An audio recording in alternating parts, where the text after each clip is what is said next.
Модул 4. Как да комуникираме онлайн? Дейност 3. Каняте на среща. Продължителността на упражнението е около час за група от 5 човека. За да изпълните това упражнение, трябва да осигурите помещение, в което участниците да имат компютър и достъп до интернет. Подготовка. Преподавателят предварително е задал срещата, като е изпратил линк към нея и темата за разговор. Темата е свободна, но е препоръчително да е за ежедневието на хората. Например, вашите хобита, любим филм, любима книга, домашни любимци, спорт, пътуване и така нататък. Участниците трябва да имат интернет връзка от дома и на устройство, мобилен телефон, таблет или компютър, за да се свържат.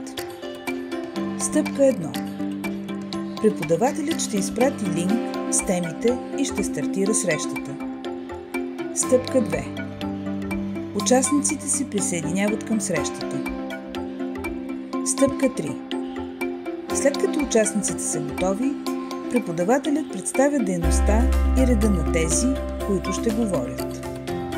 Стъпка 4. Всеки от участниците има 10 минути да се представи.